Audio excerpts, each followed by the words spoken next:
You're listening to What She Said on Canada Talks.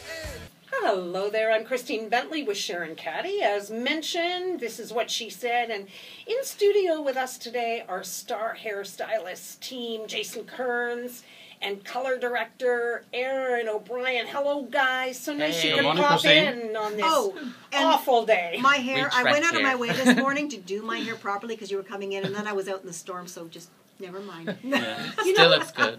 Still looks good. We always talk about hairstyles and all sorts of things. We never talk about the tools, and I don't think many people understand just how crucial they are. So the question is, let's start with what's invaluable. What do you absolutely need to have, and what do you need to spend the money on? Well, I really think to start with, you have to be intelligent about tools and do your research, whether it be brushes, blowers, flat irons, curling irons. There's good and there's bad. There's things that will wreck your hair and things that will enhance it. But you have to be intelligent about it and seek advice on it. Well, that's why we have you here. And we're going to explain some of that. We're going to explain some of that this morning. So, what do you want to talk about? Well, let's talk about. Okay, let's start with brushes, and let's talk about what's going to wreck our hair. Okay, well, I'm going to let Aaron do this little bit, and then I'll come in with the brushes too, because I've got my own views on it too. Okay. So, there, Aaron. You go. Beautiful. Okay, we have a few brushes here in front of us. Okay. So make it easier on ourselves to talk about. So a few little things that you need for your hair. I always say to put into your little hair basket that you should have in your bathroom or in your bedroom. I always recommend a good vent brush. A vent brush is a great detangler for the hair. It flows through the hair easily, and it's also great for drying your hair as well. I usually recommend it on fine to medium hair, and it has wider gaps in between the teeth, just so it goes through the hair more easily. After that, if you have curly hair, I always recommend a wide tooth comb. It flows through the hair easily, detangles it really easily, and if you put it through dry curly hair, it doesn't frizz it up. So also when you're drying your hair, there's the round brush, which is my favourite. I don't know about Jason. Jason likes more along the natural lines of boar bristle brushes, etc. I'll explain that in a minute. Okay. We don't disagree on it. Jason. We don't disagree on it, but I've got my reasons. The round brush has a ceramic centre, which I love because it retains the heat off your blower, which forms the hair, giving the hair curl, shape, body, volume, all the things I love, and especially my clients. If I blow dry their hair on occasion, it's one of the best brushes. And if you do have them, I always say have maybe two or three of them. Different sizes? The sizes I always recommend would be, say if you have short hair, use smaller. If you have shoulder length, use a medium size, and if you have long hair, you use the largest size in the range. Also, when I was saying to have two or three of them, you can set them in the hair so they can give you a curl, like a stronger curl. So you can leave one in, then you put the next one in, then you take the first one out, and then you move along, stacking it through sections. But it's fantastic. Salon blow dry. So does it matter what the bristles are made of? Yes. I'll let you explain this one. Okay. I'm going to go back to what I said in the beginning, the intelligence of brushes. Let's start with when you're in the shower and you wash your hair. Like, when you wash your hair in the shower and you condition it and everything else, you need to either comb it through or brush it through. And Aaron talked about a vent brush, and that's it. Yep. And this one is smooth. You put it in your hand, it doesn't scrape it, it doesn't rip the hair apart. So an event brush, for people who can't see, it's flat on the back, and then it's got holes through it. It's just got holes through it. Yeah, and there's lots of different kinds, but this one happens to be a Denman. It's from England, and it's great. I mean, they retail at around $25, $28. It depends, but it's an intelligent brush, and it's a brush that you can even carry around in your purse. It's a must-have. It is a must-have. You're quite correct, Aaron. Okay. Then we get into blow drying.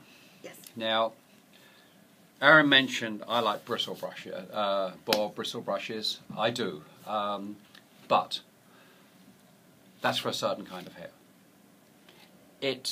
It'll smooth the hair, it'll grip the hair, but it will not give you the curl that, let's say, a ceramic brush will do, something like this. It doesn't retain the heat. It doesn't retain the heat, and you can't leave it in, and you'll not get that curl that Aaron was talking about. Yet, when you look at this brush, and you look at the handle, there is nothing for the hair to get tangled in. Mm-hmm. And many brushes, you'll find they're in two sections of handles. Hair gets caught up in them, and it rips the hair out of your hair when you're blowing it dry, or when you're sectioning it. And also with the ends of a brush, the way they're manufactured, hair gets tangled up in them. Whereas you'll take a brush like this. This is an excellent brush, by the way. You'll take a brush like this, where it's all one piece basically, and it'll slide off. The end is completely rounded. They're not natural bristle, they're nylon, but they work, and the center core of the brush retains the heat. So what you're saying then is when your hair is wet is the time you can do the most damage. Yes, well, your and hair halfway through too. Well, your hair when wet is weakest when wet. It does break easier. It's like I say to clients who tie their hair up when they're wet and they use elastics. When they tighten that hair when it's wet, it does break easier. So when it's dry, the hair is at a stronger point. Just going back, I wanted to mention about the boar bristle brush that Jason was talking about. The reason why Jason loves the boar bristle so much, and it creates a great look for hair and makes it smoother, is because the sebum that is produced from your scalp is actually spread through the hair, and that's what creates shine. So you don't need as many styling products, and it does save on the pocket if you do buy a boar bristle brush. That's a hard one to say. When you're purchasing a good brush, though, I've had arguments with daughters regarding this, where they want to go and they want to get the cheapest thing you can find, but you get what you pay for when you're getting a good brush, and it should, if you get what you pay for, it should last you a long time. 100%. You shouldn't skimp on a brush, should you? 100%. Definitely not. Now that's where I think you need to. Everybody has hairdressers. They should actually really consult with their hairdresser. And I mean, I hate to say this, but a lot of people go to the dollar store and they'll buy brushes, and they're not great. Yeah. They're not good. They tear the hair apart. They tear the hair apart. And sometimes the bristles can be made of plastic, or they can be made of like a combination, which can melt easily if the heat is too hot. Brushes can get caught in your hair, which pulls the hair out, breaks it. You end up just having horrible hair. So let me just go back to the bristle brush. So does that mean, for example, somebody who wants volume wouldn't have to use mousse or a product because the bristle brush is going to give them the shine and the volume? Not necessarily. I mean, I think when you're looking at a bristle brush, and even if it's got nylon mixed in with it to help grip the hair when you're drying it, it's a very important factor. But it will smooth slightly better than the actual ceramic brush with a nylon in. So then you don't have to You'll get volume, but you will not get that curl that Aaron was talking about. Right. Or even I'm talking about it. You're not going to get it. So then, for example, it would cut down on the flat ironing, which is not probably fabulous for your hair. For certain hair, like on your hair, I don't use the ceramic ones, as you know. I use the boar bristle with the nylon in. I get the volume, and it smooths it right out. And then you go home and you put Velcro rollers in to get even more volume. Which we'll talk about. You like your big hair. She likes her big hair. When you have your good brush, you invest in decent brushes. Right. What about maintaining them? Because I've seen some brushes that clearly have buildup of years of product on them when I'm like, oh, that's disgusting. Yeah. How about brush maintenance? What do we do to take best care of them? Well, I think before you get to that, I think it's always make sure you're your brushes are hair free from your head. So in other words, clean your brushes Yeah, that's gross every too. week. See, that was, Yeah. they look like little woolly animals. Like, that's not good. And make sure your brush is your brush and not everybody else's in the household. So how do you? Do you just put some shampoo in water and let it soak? Or? It all depends. Yeah, generally would be something, a disinfectant of some sort. Make sure you always disinfect your brushes. You never know at some point if you might have a scalp condition or anything along those lines, which it can enhance that if you don't clean your brushes properly. So a disinfectant or something along the lines of sterilization. Okay, well, let's get disinfectant. Like, we're not talking bleach or something that's going to then damage my hair. No. What kind of disinfectant would we need? There are sprays out there. You'll find them in some hairdressing stores and that you can use. You can have like a disinfectant soap that you can use alongside with water. Just give it a quick rub. Sometimes I even use a toothbrush just to clean out the brush itself, to get in between the bristles. I wouldn't say do it every use, maybe every second day even. You don't have to clean it every single time you use it. No, but just as soon as you start seeing some bit of a build-up. Yeah, you can also use palm hair olive. brushes. you can also use palm olive. Yeah. And you can take two brushes and it's going to make a noise, but you can actually scrape them together and it's cleaning them, and you take off the excess hair, and as Aaron says, it's going to take off anything that, if you've got a scalp problem, it's going to get rid of that. Make sure you rinse it properly. It makes sense to me. If you're investing in some decent tools, you want to take care of them. Yeah, 100%. It's if you don't take care of them, it's a waste of the money that you've invested. So do take care of your brushes 100%. But each brush has a different function. Yeah. It's like you take this brush, which this actually you can use on a baby. It's a Kent brush. Everybody thinks I was nuts to pay what I paid for it. It's the boar bristle, isn't it? It is. It's a very soft bristle, and I paid $187 for it. Wow. But that's just me. Yeah. I mean, Wow. and I do use it on occasion. You had that years though. Yeah, but I've had it for years, and the only reason I had to buy a new one was because somebody stole it. I buy decent brushes, but none of mine cost. I think all of mine put together. $187? Yeah. But I mean, I think expect to when you buy round brushes and everything else, as Aaron said, you need a few of them depending on the length of your hair, and short hair as well. You want to get body out of it, you have to use a smaller brush. But I think expect to pay anywhere from $20 to, let's say, $40 for a brush quite easily. Yeah. But some great tips on the cleaning, the sterilizing, and also having the round end at the end, so it's not flat, so your hair won't get caught. That's my favorite in it brush. And break off, which is which happens. When you talk about blowers, blowers can be very, very hot, and they can melt the bristle. They can melt the nylon that's within some of the ceramic brushes. So, you have to be careful of that. I mean, I know Sharon, she just bought a blower from us, which is amazing, and it's very, very light, and it's got different speeds on it, like most blowers. But this blower's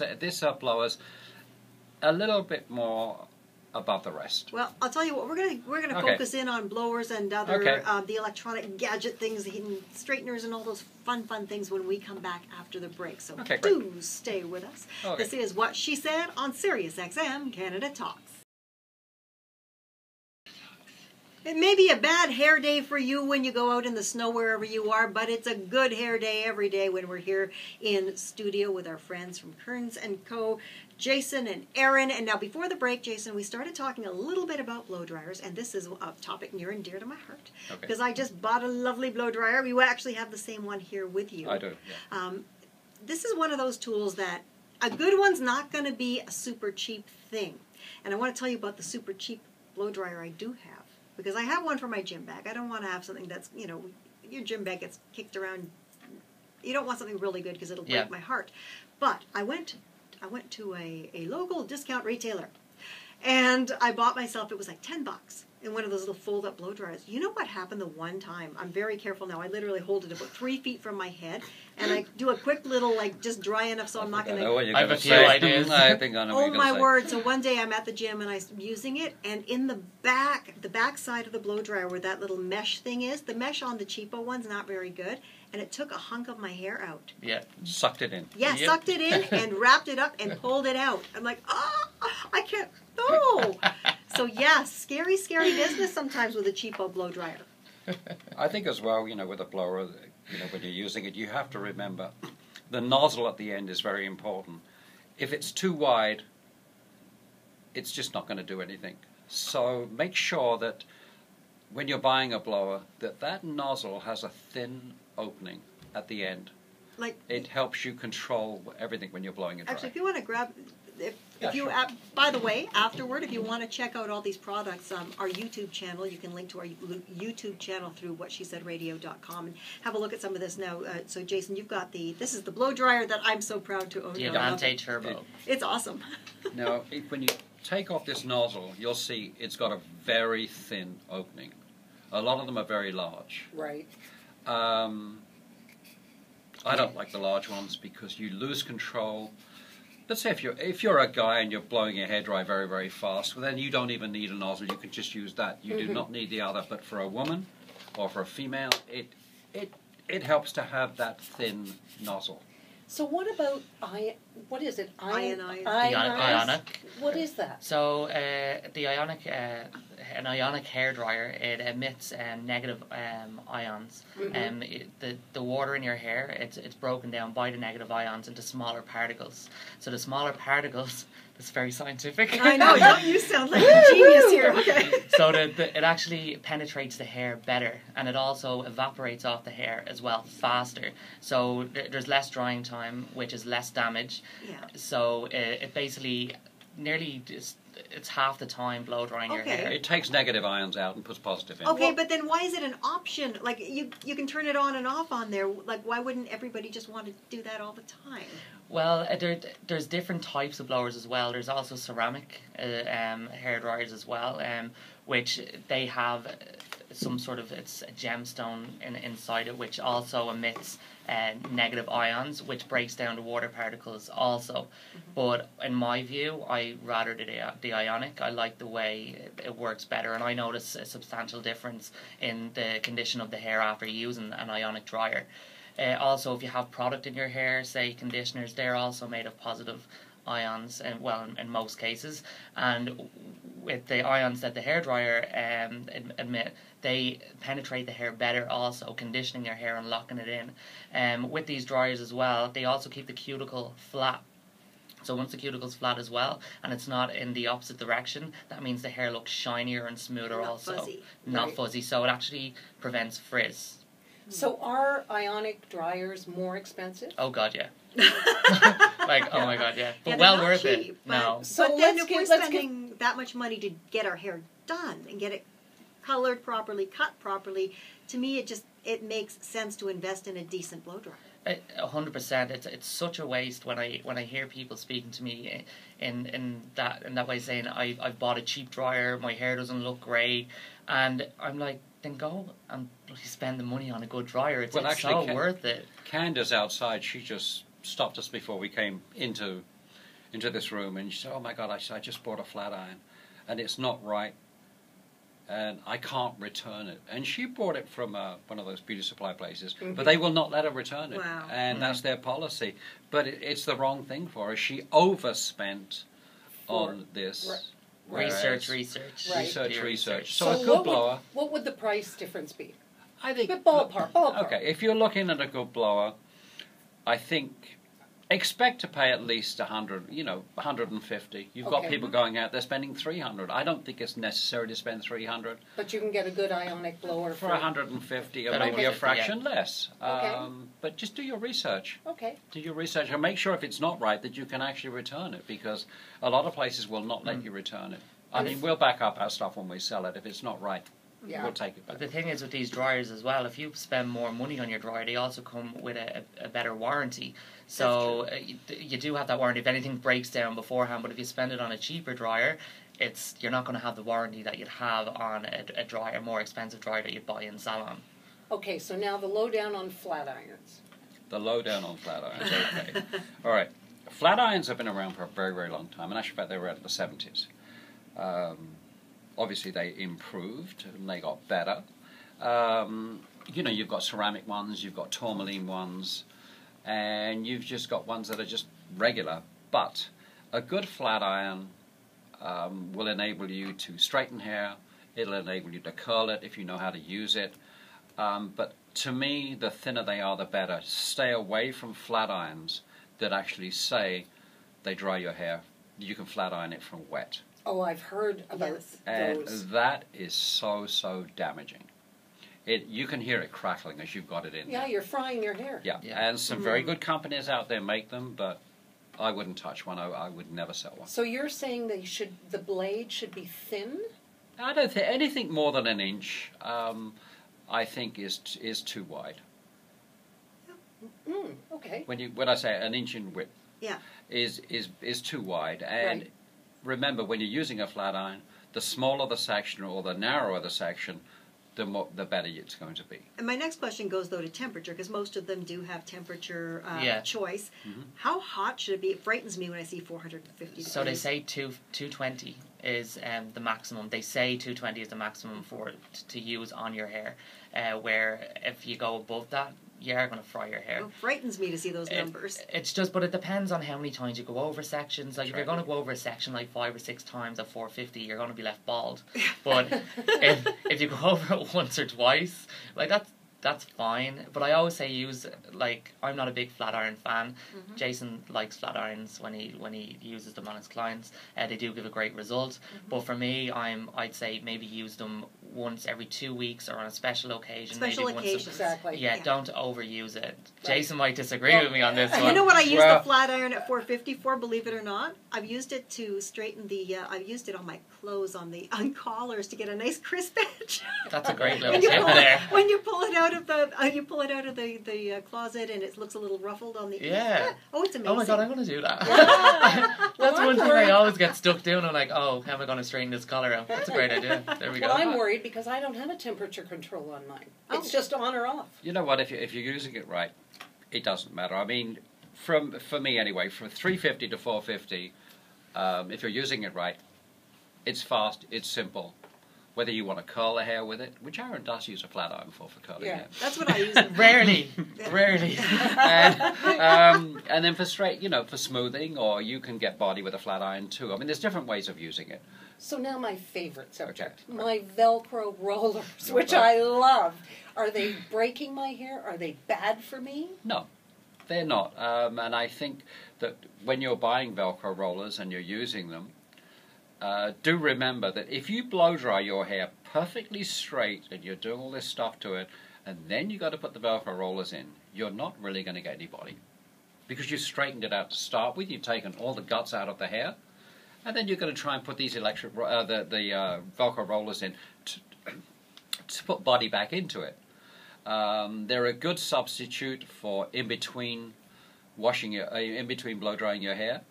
You can put it in. You can use some hairspray and just leave them in when you're putting your makeup on or anything, or when you're putting Right. your makeup on, and you'll get this volume. Well, what I do is I blow dry it until it's still very damp. So Right. just a little bit of blow dry, and then I'll put them in the evening, let's say, and I'll go do whatever I'm doing at home, and within an hour or two it's dry. So I don't completely dry it out. I don't want to 10 minutes, 5-10 minutes. Hair dryer is all I think I should be doing. Now, the Velcro roller is the one product, I will say, that you can't buy at the dollar store. I do. And they're all the same, so you don't need to go out and spend a fortune on them. You can go to the dollar store and they're as good as, let's say, what we sell. In actual fact, we don't even bother selling them because you can get them at the dollar store so cheap. Okay, before we go, we don't have much time. Electric rollers or steam rollers or all those Steam things rollers, or that whatever. Okay, Aren't there some that have steam? I'm not yeah, sure. I like electric rollers. I think they're very practical. Right. Just remember that when you put them in, you can get large, you can get small, depending on the length of your hair. When you're putting them in, the center of those electric rollers are metal. In between that and the actual casing of the electric roller is wax.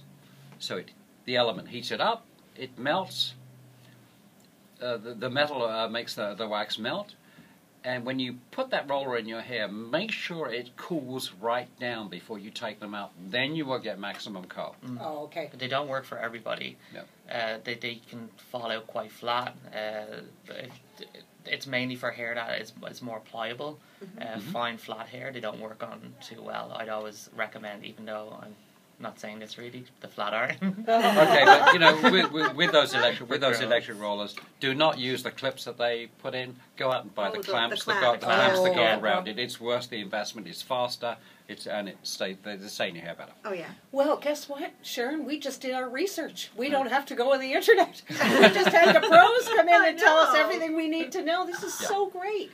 Jason and Aaron, thank you so much for coming in. Thank you so much. And sharing all these professional tips with us. These aren't just tips, but the pros. And you can have a look if you've been listening or want to share with your friends. Go to WhatSheSaidRadio.com and then get yourself on our YouTube channel, and you can actually have a look and see some of the products we were talking about today. Thank you guys for joining us. Thank you. Jason and Aaron from Kearns & Co. And you're listening to What She Said on Sirius XM 167 Canada Talks. Stay with us.